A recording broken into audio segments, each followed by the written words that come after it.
Boa noite a todos. Saúdo a todos com a paz, com o amor, com a graça do nosso Senhor e Salvador Jesus Cristo. Nós somos a Igreja Primeiro Amor, localizada aqui na cidade de Belém, no estado do Pará, e damos boas-vindas a todos vocês que estão conosco nesse dia 22 de maio de 2022. Eu pediria, se possível, que você comigo abrisse a sua Bíblia no capítulo 18 do Evangelho do Senhor Jesus, segundo registrou Mateus, no verso 20. Se você pudesse abrir a sua Bíblia ou acompanhar comigo naquilo que está sendo projetado. Diz assim a palavra do nosso Senhor: porque onde estiverem 2 ou 3 reunidos em meu nome, diz o Senhor, ali estou no meio deles.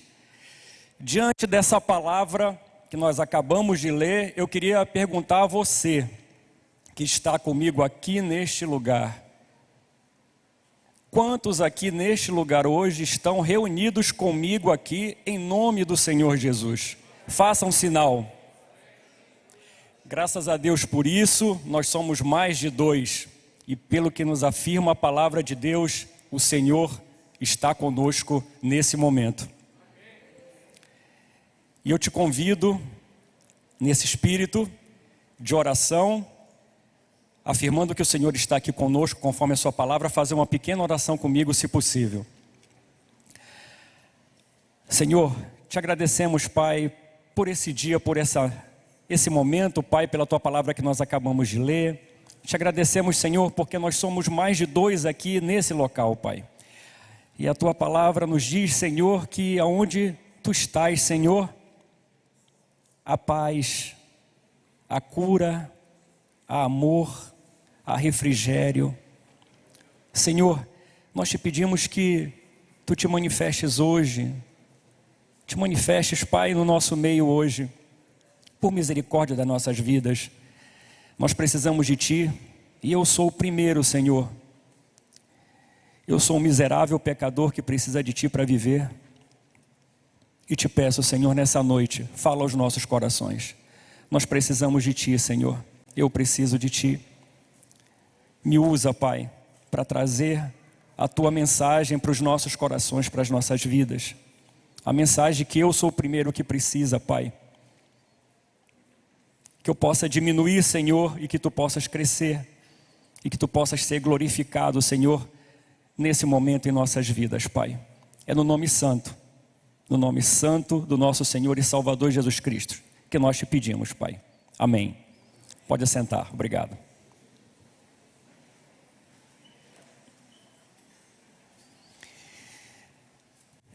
Eu queria compartilhar com você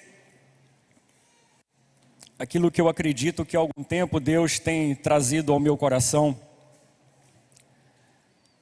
Depois de uma experiência que eu tive com a minha família no ano passado.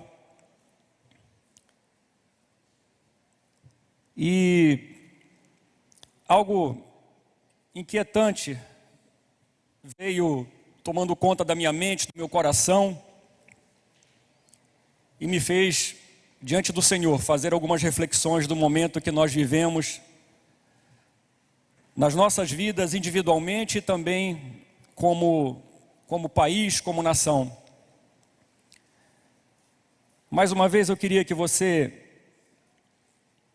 abrisse a sua Bíblia comigo e fizesse uma leitura. Vamos também acompanhar aqui pela mídia, e eu vou me deter nessa que está sendo projetada aqui. E essa passagem, ela está no capítulo 17 do Evangelho do Senhor Jesus, segundo registrou João, nos versos de 1 a 20. Uma passagem muito significativa para todos nós, porque é a oração, é a fala do nosso Deus, no momento muito importante para todos nós. Um momento que se aproximava a sua crucificação. E eu queria ler com vocês o início dessa oração que o próprio Senhor Jesus faz na presença dos seus discípulos mais chegados. E a partir dessa leitura fazer uma reflexão com vocês. Vamos do verso 1 até o 20 somente. E eu vou acompanhar, se você puder me acompanhe aqui, pelo que está sendo projetado pela mídia. Diz assim: tendo Jesus falado estas coisas, levantou os olhos ao céu e disse: Pai, é chegada a hora, glorifica teu Filho, para que o Filho te glorifique a ti. Assim como lhe conferiste autoridade sobre toda a carne, a fim de que ele conceda a vida eterna a todos os que lhe deste. E a vida eterna é esta: que te conheçam a ti, o único Deus verdadeiro, e a Jesus Cristo, a quem enviaste. Eu te glorifiquei na terra, consumando a obra que me confiaste para fazer. E agora glorifica-me, ó Pai, contigo mesmo, com a glória que eu tive junto de ti, antes que houvesse o mundo. Manifestei o teu nome aos homens que me deste do mundo. Eram teus, tu nos confiaste, e eles têm guardado a tua palavra. Agora eles conhecem que todas as coisas que me tens dado provêm de ti, porque eu lhes tenho transmitido as palavras que me deste, e eles as receberam, e verdadeiramente conheceram que saí de ti, e creram que tu me enviaste. É por eles que eu rogo, não rogo pelo mundo, mas por aqueles que me deste, porque são teus. Ora, todas as minhas coisas são tuas, e as tuas coisas são minhas, e neles eu sou glorificado. Já não estou no mundo, mas eles continuam no mundo, ao passo que eu vou para junto de ti. Pai Santo, guarda-os em teu nome, que me deste, para que eles sejam um, assim como nós. Quando eu estava com eles, guardava-os no teu nome, que me deste, e protegi-os, e nenhum deles se perdeu, exceto o filho da perdição, para que se cumprisse a Escritura. Mas agora vou para junto de ti, e isto falo no mundo, para que eles tenham o meu gozo completo em si mesmos. Eu lhes tenho dado a tua palavra, e o mundo os odiou, porque eles não são do mundo, como também eu não sou. Não peço que os tires do mundo, e sim que os guardes do mal. Eles não são do mundo, como também eu não sou. Santifica-os na verdade, a tua palavra é a verdade. Assim como tu me enviaste ao mundo, também eu os enviei ao mundo. E a favor deles eu me santifico a mim mesmo, para que eles também sejam santificados na verdade. Não rogo somente por estes, mas também por aqueles que vierem a crer em mim por intermédio da tua palavra. E paramos aqui. E essa oração, ela fez uma lógica na minha vida e na vida da minha esposa de uma forma peculiar e bem especial, do ano passado, 2021, para esse ano. Porque essa palavra, ela nos afirma, sem sombra de dúvida, que nós não pertencemos a este mundo. Nós somos, neste mundo, estrangeiros. E se nós não pertencemos a este mundo, estamos nesse mundo e somos estrangeiros, qual o nosso papel neste mundo enquanto aqui nós estivermos? Será que nós nos sentimos verdadeiramente estrangeiros nesse mundo? Será que nós nos sentimos apartados desse mundo? Ou será que esse mundo faz parte efetiva das nossas vidas? Eu tomei a liberdade de tirar uma simples definição do que é ser estrangeiro. Acredito que cada um de nós tem uma definição própria do que seja estrangeiro. Mas a simples definição que eu procurei e pesquisei, ela diz o seguinte: o estrangeiro é aquele que tem nacionalidade diferente daquele país onde ele está naquele momento. Aquele que pertence ou sente que pertence a uma outra região, a um outro grupo, a uma outra classe, a um outro meio que não aquele que ele está inserido naquele momento. Que é de outra nação, que não é do país em que se está ou a que se refere. Esta é uma definição de estrangeiro, que nós poderíamos chamar de um migrante. Só que essa definição migrante, ela não existe na Bíblia, pelo menos nas linguagens mais comuns, mais odiernas. Mas na Bíblia, ele diz o seguinte, essa definição que eu procurei: nós não encontramos esse termo migrante na Bíblia, que seria um sinônimo de estrangeiro, mas nós encontramos o termo estrangeiro, e também encontramos na Bíblia o termo estranho.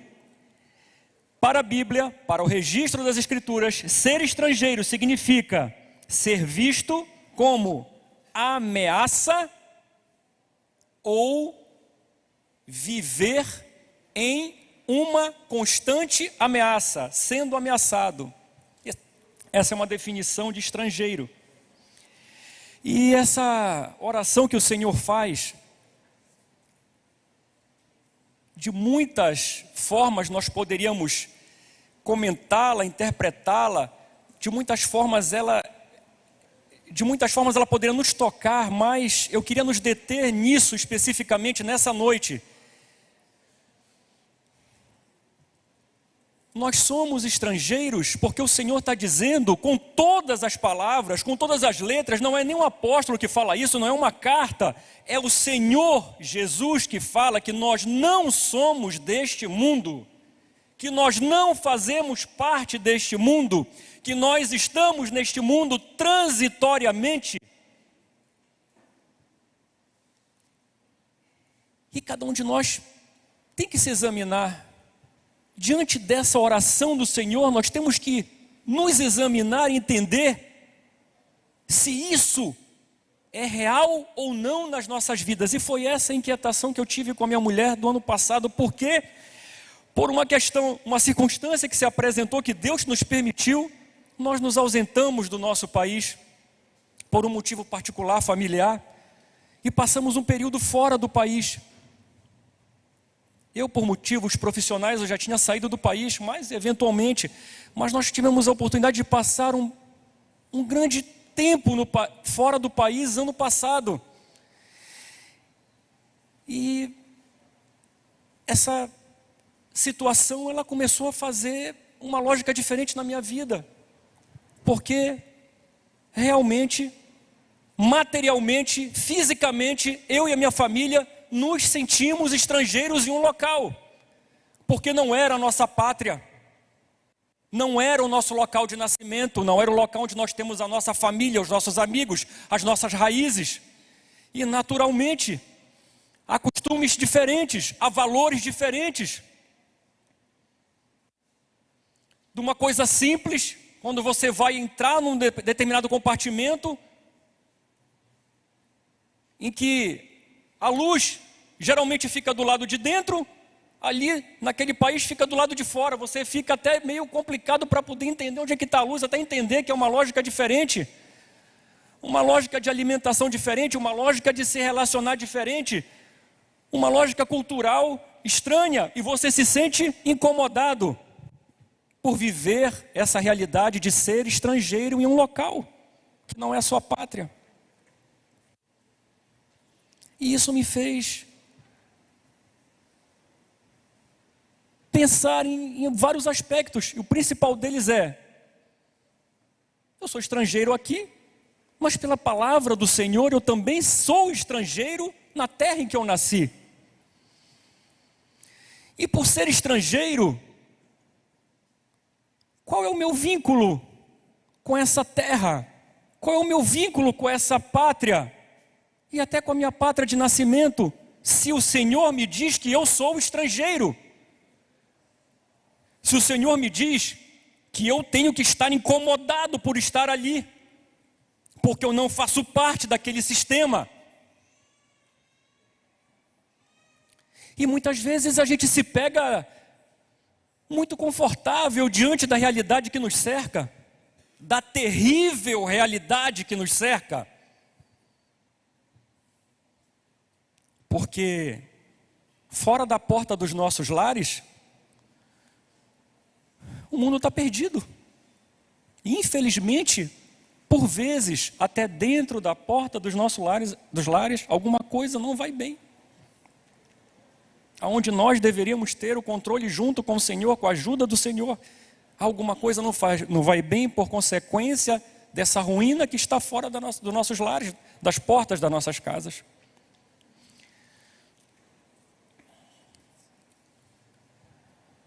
E essa experiência de ter morado fora, ela nos fez refletir que ser estrangeiro não é simplesmente viver alienado, viver fora, viver sem se relacionar com essa realidade na qual nós estamos temporariamente inseridos. E aí nós temos que recorrer ao Senhor, porque o Senhor na oração, não sei se vocês entenderam e perceberam a leitura que foi feita, o Senhor na oração diz que Ele é estrangeiro, que Ele não é do mundo e que aqueles a quem o Pai deu a Ele, também não são do mundo. Ele estava falando com os discípulos. E também no verso 20, pode projetar para mim, por favor, o verso 20? Ele fala com os discípulos, aqueles que estavam mais próximos, aqueles que estavam com ele para tudo que der e vier. Mas no 20 ele estende isso para mim e para você essa noite. Ele diz: eu não rogo somente por estes que estão comigo agora, fisicamente, mas também por aqueles que vierem a crer em mim por intermédio da sua palavra. Somos nós. Somos nós. Deus está falando conosco. Depois de 2000 anos, esse fato passado, registrado, Deus está falando conosco agora. Ele está dizendo para nós que nós não somos desse mundo. Mas se nós não somos desse mundo, como é que nós temos que nos portar nesse mundo no qual nós somos estrangeiros? Será que o Senhor Jesus não se relacionava com as pessoas? Será que Ele não se envolvia com as pessoas? Será que Ele não se preocupava com a realidade das pessoas? Se nós minimamente tivermos lido a Bíblia, tivermos frequentado as aulas da escola bíblica dominical, tivermos buscado aprender de Deus, a gente vai rapidamente responder que Deus se relacionou sim, se importou sim, intercedeu sim, esteve presente na vida de todos quanto aqueles que estavam próximos a Ele. A primeira manifestação de Jesus é numa festa de casamento, para restituir, trazer uma alegria que havia sido perdida. O Senhor Jesus participava da sociedade. O Senhor Jesus passava, e aonde as pessoas enfermas estavam, ele se importava com elas e as curava. Ele gastava tempo, e o maior tempo do ministério do Senhor foi ensinando a palavra de Deus, essa palavra que nos dá esperança e que nos tira do mundo e nos faz ser estrangeiros. Até se preocupar com a alimentação das pessoas no momento determinado, enquanto acabava ou não tinha o alimento, acabava-se o dia, e os discípulos ali, deixa que cada um vá e resolva o seu problema. E o Senhor dizia, não rapaz, não é assim que funciona. Nós temos que nos preocupar com eles também, até no alimento. E deu de comer para pessoas que estavam ali aprendendo dele. Então o Senhor Jesus se relacionou com esse mundo. E digo mais, ele se relacionou inclusive com aqueles que estavam excluídos desse mundo. E ele disse que ele não vinha para os que estavam bons. Quem está bom não precisa de médico.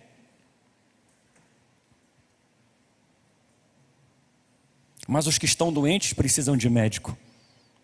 E ele veio para os doentes, ele veio para os excluídos. E essa muitas vezes era a forma que o mundo atacava ele. Esse, se diz o Filho de Deus, anda com prostitutas, anda com ladrões, com adúlteras. É verdade. Mas ele andava com essas pessoas para resgatar essas pessoas da onde elas estavam. Ele não compactuava com o pecado. Ele não funcionava na lógica desse mundo. Os valores, e por isso o povo judeu, parte do povo judeu não reconheceu nele o Messias, porque ele não veio como o sistema do mundo esperava que ele viesse. E aqueles que estavam com o coração endurecido não reconheceram nele o Senhor e Salvador do mundo, das nossas vidas. Ele se relacionou com o mundo, ele esteve com as pessoas, ele mudou a vida das pessoas, ele fez diferença onde ele estava. E essa foi a missão dos discípulos. Essa foi a missão que ele deu aos discípulos. Falar dessa mensagem redentora, da mensagem do Evangelho que transforma o miserável pecador, perdido, em alguém esperançoso. E esse mandamento ele deu para a gente, como estrangeiros nesse mundo, ser sal e luz. Ser sal e luz. Nós não podemos querer que o mundo nos receba, que o mundo acolha essa mensagem, porque essa mensagem é a antítese dos valores desse mundo.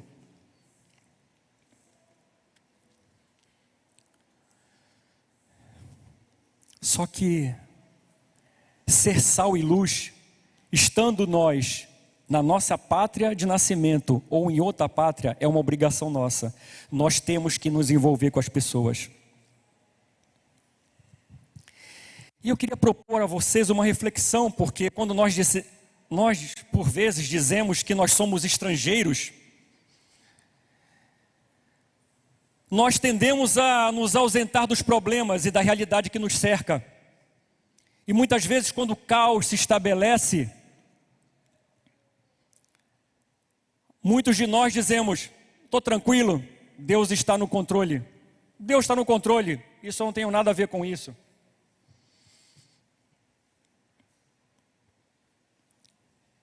E eu queria propor uma reflexão com vocês, diante da realidade que nos cerca, na nossa cidade, no nosso estado, no nosso país, no mundo que nos cerca. Diante de toda a falência, a ruína, a perdição que nós vemos nos dias que nós vivemos, das ameaças, fazemos uma reflexão. Deus está no controle? Evidente que todos nós sabemos que Deus jamais perderá o controle da história. Jamais Deus perderá esse controle. Mas eu queria fazer uma pergunta para vocês. Deus estando no controle, será que Deus ele está satisfeito com o que está acontecendo no nosso mundo? Será que é vontade de Deus que a gente veja tanta ruína, desesperança, tristeza, violência no mundo? É vontade de Deus? O que é que nós temos a ver com isso? O que é que nós, como cristãos, nós temos a ver com esse sistema do mundo, se o Senhor nos diz que nós somos estrangeiros? O fato de sermos estrangeiros neste mundo, fisicamente, porque nós estamos aqui funcionando de uma outra forma, e para esse mundo nós não funcionamos bem, para esse mundo nós somos pessoas imprestáveis, incômodas.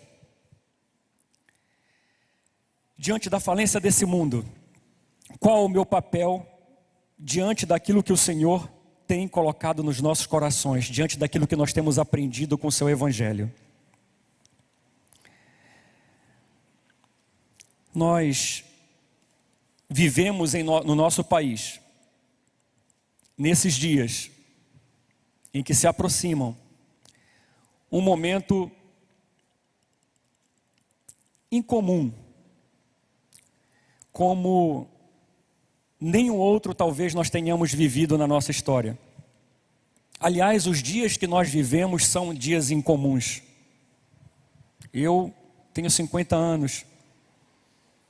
Eu não me lembro, em 50 anos de idade, nasci em 71, eu não me lembro, em 50 anos de idade, de ter visto o mundo à beira de uma guerra nuclear. Eu não me lembro. O que eu me lembro é na década de 60, que eu estudei, não vivi, porque eu nasci em 71. Na década de 60, nós tivemos uma crise diplomática entre a antiga União Soviética e os Estados Unidos da América, sobre a colocação de determinadas armas em Cuba, e nós tivemos um problema diplomático. Isso eu estudei.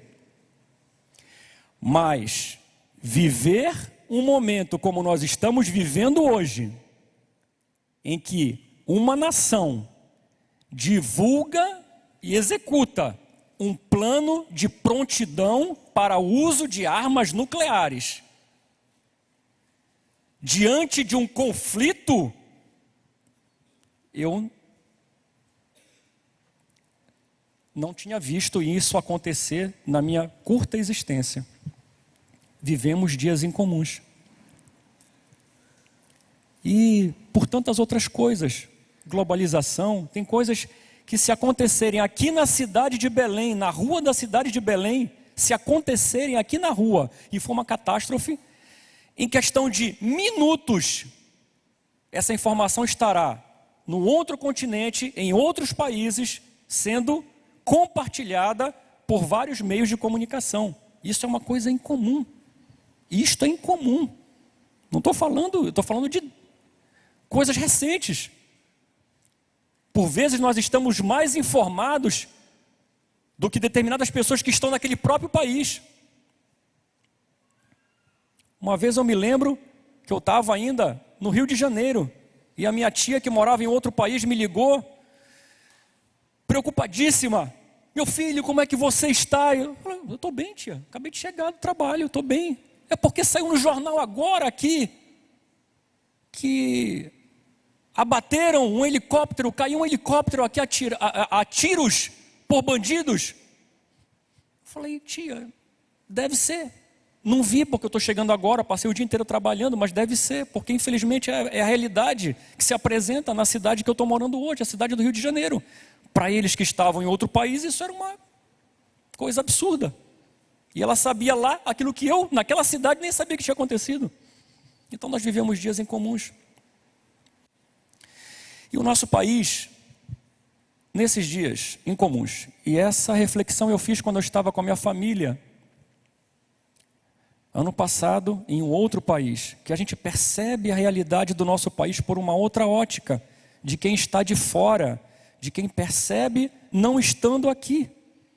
E essa realidade do nosso país, ela é uma realidade incomum, porque eu não sei se vocês percebem isso, mas o Brasil, ele está hoje na contramão de tudo aquilo que o mundo diz que é verdade, de tudo aquilo que o mundo prega como alguma coisa certa. Nós estamos na contramão. Parece às vezes que a gente está remando contra a maré. O nosso país, nós temos discussões, grandes discussões, hoje, sobre o conceito de família, sobre Deus. E falando sobre Deus, vocês percebem que o nosso país, hoje, em termos reais, nós somos a maior pátria cristã do mundo. De cada 10 brasileiros, e somos mais de 200 milhões, segundo os registros, de cada 10 brasileiros, 8 se dizem cristãos. Isto é um número que não existe em qualquer país do mundo. Não existe. É evidente que nós sabemos que desses 8, talvez 1, 2, vamos ser otimistas, talvez 3 leiam a Bíblia. Mas, ainda assim, de cada 10, 8 se dizem cristãos. Quando você vai para fora do país,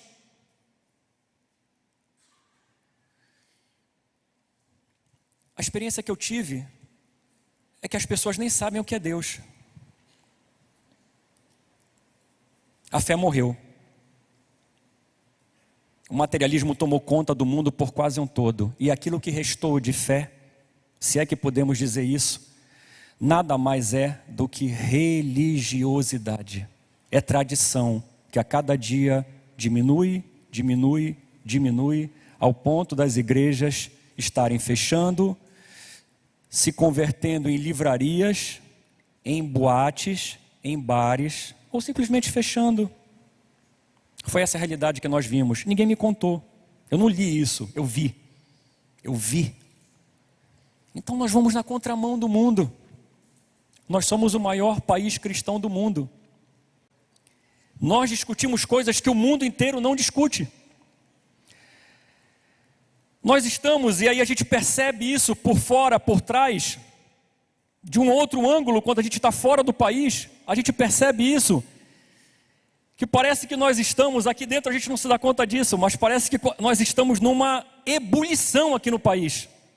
Nós estamos numa ebulição. E não digo que o país está dividido, não está dividido. Ele está polarizado, sim, polarizado. Porque, como a gente tem esses números, 80%, cerca de 80% da nossa população, ela tem uma identidade cristã. Vou usar esse termo, mas é um termo que também não me faz muito bem, um conservador, né? Conservador, que parece que você é conservador, você é antiquado. 80% da nossa população tem declaradamente uma natureza cristã. Declara-se assim. E nós temos 20% que declaram-se de outra forma, ou não declaram nada, mas polarizou o nosso país, porque esses 20%, ou talvez menos que isso, são tão barulhentos avançaram tanto no domínio dos meios de comunicação, de imprensa, de política, que os 80% foram recuando, e os 20% avançando, e parece que eles são mais do que 20%, essas pessoas que hoje mostram uma polaridade do nosso país. E não são, efetivamente não são.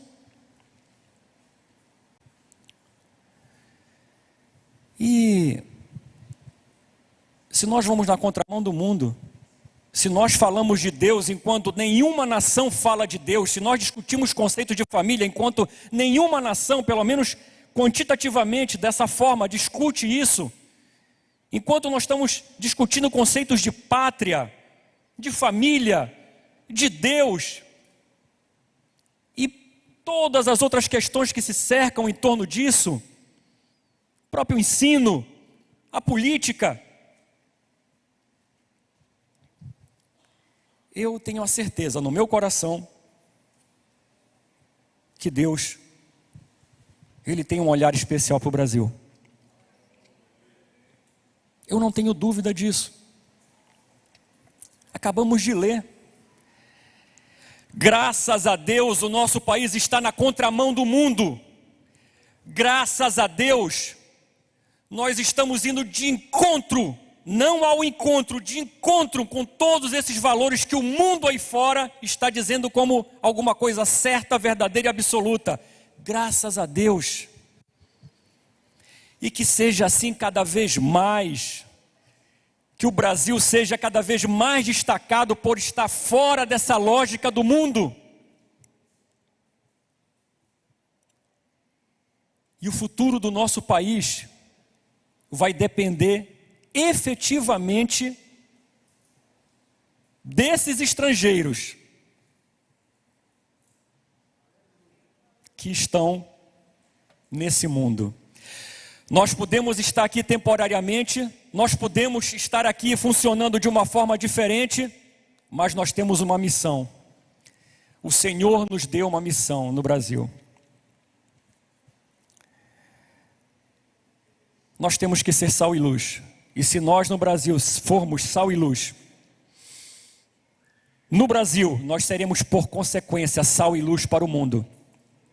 O nosso país, ele é um país fantástico. E quando você viaja, você vai para fora, você tem a dimensão de como o nosso país é diferenciado. Para vocês terem uma ideia, uma simples colheita de vinho fora do nosso país, ela acontece somente uma vez ao ano, naturalmente, por causa das estações do clima. O nosso país, ele é tão diferenciado, ele é tão abundante, que nós podemos colher uvas no nosso país 2 ou 3 vezes ao ano. O nosso país, ele é diferente. O nosso país, ele tem uma vocação diferenciada. Já há registros que de cada 5 pratos de comida que hoje vem à mesa do mundo, 2 já são colocados pelo Brasil. Isso é uma coisa fantástica, porque a gente poderá dar o alimento físico, mas se nós formos sal e luz, nós poderemos dar, juntamente com o alimento físico para o mundo, nós poderemos dar o alimento espiritual e fazer diferença nesse mundo.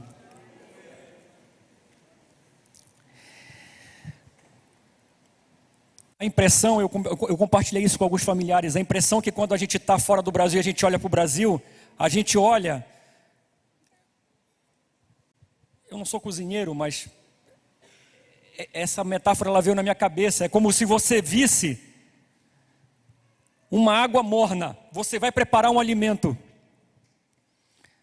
A água fria e morna, ela não prepara nada, qualquer cozinheiro sabe disso.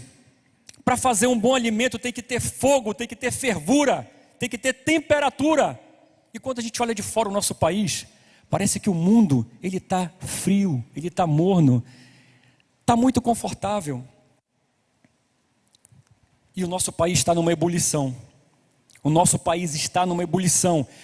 E que todos nós possamos entender que essa ebulição, ela tem a ver com a nossa crença, ela tem a ver com os projetos de Deus para o nosso país, ela tem a ver com aquilo que nós vamos fazer sendo sal e luz, e nós vamos, usando essa metáfora, preparar não só alimento físico, mas um alimento espiritual para as outras nações, e que a gente possa influenciar outros povos, e que a gente possa ir na contramão do mundo, que a gente possa se sentir diferente, que a gente pare de funcionar para esse mundo, e que a gente entenda que realmente nós somos assim, que nós somos diferentes. Mas por vezes a gente fraqueja, a gente se sente decepcionado, fragilizado diante daquilo que o mundo nos apresenta. E como é que nós vamos enfrentar esses desafios? Como é que nós vamos enfrentar esse mundo que por vezes quer nos destruir, quer nos anular, quer nos intimidar? O Senhor Jesus, na oração que nós acabamos de ler, Ele nos fala direta e frontalmente acerca da importância da palavra, acerca da importância da mensagem do Evangelho, acerca da importância de conhecer essa palavra. E aqui eu tomo uma liberdade para alertar a nossa igreja, para mim em primeiro lugar, mas também a nossa igreja. Se o Senhor Jesus, Ele nos fala a respeito da importância do estudo da palavra, Ele fala acerca dos fundamentos da nossa fé. Quando nós pensamos naquilo que acontece na nossa igreja, se nós formos pontuar aquilo que de mais importante tem na nossa igreja, nós poderemos pontuar a nossa escola bíblica dominical. E uma coisa que tem nos incomodado bastante é a frequência que nós temos tido a nossa escola bíblica dominical. Nós temos uma escola bíblica dominical sem igual. Nós somos uma das poucas igrejas no Brasil que produziu propriamente o seu material de estudo, sem comércio, sem finalidade financeira. Isso eu não conheço. Pelo menos não me vem à mente agora uma outra igreja que produza isso sem que tenha também um desdobramento financeiro. A nossa igreja produz isso, ela disponibiliza isso, ela investe nisso, e nós não temos dado a importância devida. A frequência da nossa escola bíblica dominical, ela é baixíssima. E o que é que nós estamos fazendo com as nossas vidas diante disso? O que é que nós estamos fazendo com as nossas famílias diante dessa situação em que nós não estamos priorizando o estudo da palavra nas nossas vidas? Será que nós achamos que nós estamos blindados porque nós estamos somente frequentando uma igreja, dizendo que nós somos membro, que nós temos uma carteirinha, que a gente vem para uma programação? É evidente que não. A escola bíblica de hoje, pela manhã, ela falou da importância de nós estruturarmos as nossas casas na rocha, que é a palavra do Senhor, porque vão vir ventos, vão vir tempestades, elas já vieram e virão outras. Quantos de nós, há pouco tempo atrás, nos ressentimos de não poder vir à igreja para vir à escola bíblica dominical, para vir ao culto, por causa dessa maldita pandemia? Hoje nós não estamos em pandemia, hoje nós temos todo o conforto, hoje nós temos todas as condições, hoje nós temos a situação ideal, e nós não estamos vindo para a escola bíblica dominical. O que é que nós estamos fazendo com a nossa família? O que é que nós estamos fazendo conosco e com nossos filhos? Que você possa pensar nisso, porque isso tem me incomodado bastante, porque eu sou um exemplo disso. Eu quase arruíno a mim e a minha família por ter me ausentado do convívio da igreja, por ter negligenciado o estudo da palavra, achando que eu podia me congregar pela televisão. Isso é loucura. Isto é loucura, isto é mentira do maligno. Você não pode se congregar pela televisão, a não ser que você esteja de serviço, que você esteja trabalhando, que você esteja doente no hospital. Você vai para a televisão e você vê a mensagem, você ouve a mensagem. Se você tiver condições físicas, mentais para vir à igreja, você tem que vir, porque nós somos membros um dos outros. E se você não vier para a igreja, você vai apodrecer. Tira um dedo teu e coloca em cima da cômoda, e você vai ver o que vai acontecer com você. Você é membro de uma igreja, você precisa do contato físico. Você não é um cristão virtual. Isso é uma mentira, isso é uma asneira. A nossa igreja não vai produzir os frutos que o Senhor quer que nós venhamos a produzir, se nós não entendermos isso. E a prova disso é que no domingo pela manhã, que em regra todos estão numa folga, num momento de tranquilidade, a frequência à escola bíblica dominical é baixíssima. O que nós estamos fazendo com as nossas vidas? O que nós estamos fazendo com as nossas famílias, em nome do comodismo? Se você que tiver que tirar um dia para a tua família, você tem que tirar esse dia, você tem que ter lazer com a tua família. Aproveita o sábado, mas não sacrifica a escola bíblica dominical. Não faça isso. Você não tem ideia do que você está fazendo para você e para a sua família. Você e os teus filhos estão em risco. Não faça isso. E me encaminhando para o final, eu queria te dizer que crer em Deus, quando você conversa com alguma pessoa aí fora, e por vezes até dentro da própria igreja, quando você pergunta para uma pessoa se ela crê em Deus, imediatamente ela crê e diz: eu não preciso nem de igrejas. Muitas pessoas: eu não preciso frequentar a igreja, porque eu creio em Deus. Eu creio em Deus. Para que eu vou para uma igreja? E a gente escuta isso de conhecidos, de colegas: não preciso ir para a igreja. Eu creio em Deus, isso me basta. Mas quando você folheia, e aí vem a importância da escola bíblica dominical, você vai folhear a Bíblia, você vai ler a Bíblia, você vai ver que o próprio Satanás, ele crê em Deus. E crer em Deus não é alguma coisa suficiente.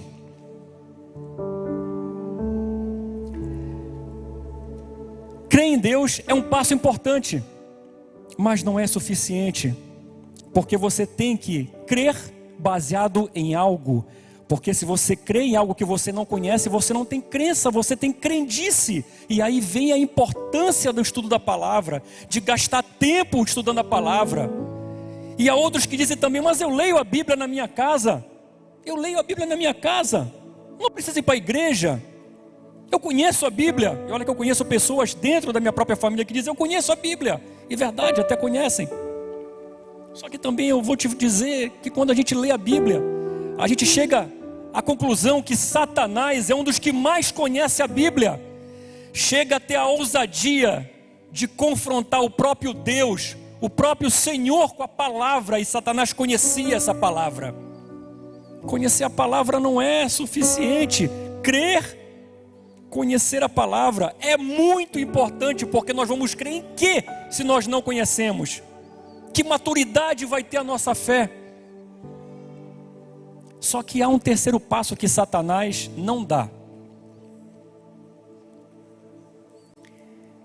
Porque ele crê, ele conhece a palavra, mas ele não a obedece. Ele não obedece. E obedecer ao Senhor, depois que você crê nele, depois que você conhece a vontade dele, ao buscar obedecer a palavra de Deus, você passa a ter parte com Deus. Deus, ele se relaciona com você de uma forma diferente. Muitos se chegavam a Deus, ao Senhor Jesus, por vários motivos. Alguns para atacar, alguns para causar embaraço, os inimigos. Outros que era um grande grupo, a multidão, estava sempre ao entorno dele, querendo uma vantagem, querendo um milagre, querendo uma bênção, querendo uma cura, querendo alguma coisa específica, um grupo grande.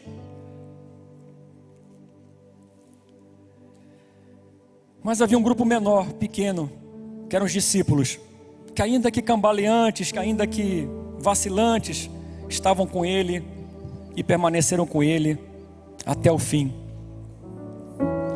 E é essa pergunta que nós temos que fazer: quem nós somos, que compromisso nós temos com Deus, o que é que nós estamos fazendo na igreja.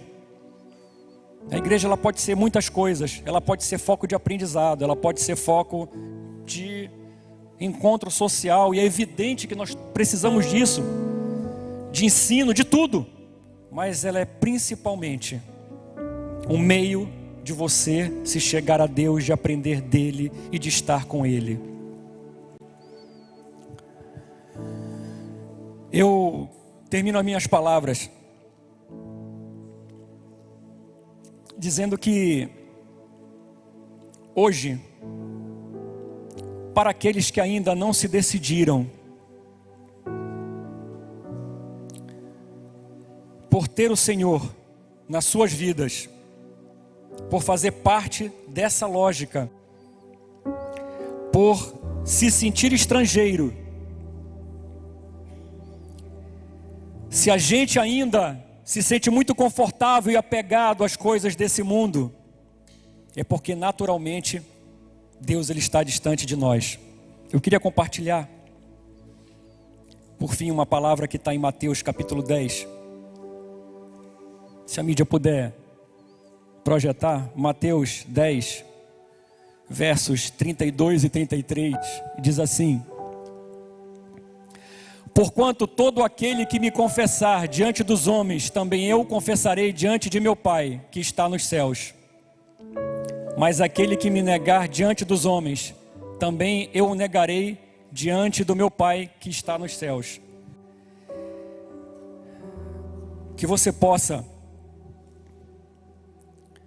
refletir acerca daquilo que nós compartilhamos hoje, que você possa se posicionar, que você possa confessar ao Senhor como seu único e suficiente Salvador, que você possa se posicionar nesse mundo dizendo: Deus, aqui eu sou estrangeiro, mas eu não quero ser covarde, eu não quero, Senhor, ser engolido por esse mundo, eu não quero ser intimidado por esse mundo. Me ajuda a ser sal e luz, me ajuda mesmo sendo estrangeiro, fazer diferença aonde quer que eu esteja. Me ajuda, Senhor, a cooperar para que a minha pátria, ela possa ser, Senhor, uma pátria diferente no mundo, que a gente possa influenciar outras nações na direção do Teu Evangelho, que a gente possa se sentir cada vez mais estranhos nesse mundo, mas mais perto de Ti.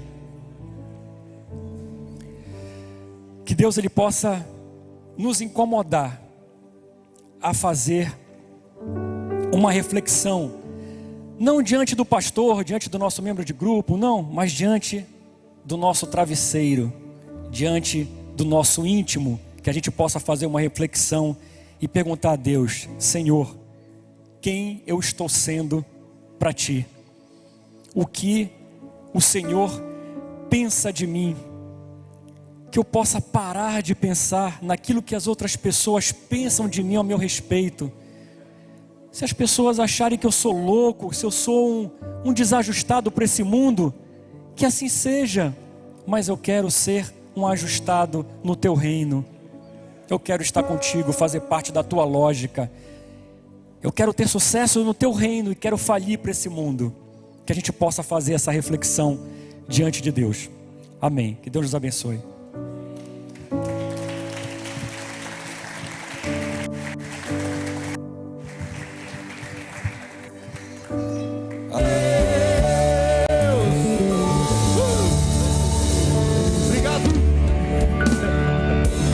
Deus abençoe você, pessoal.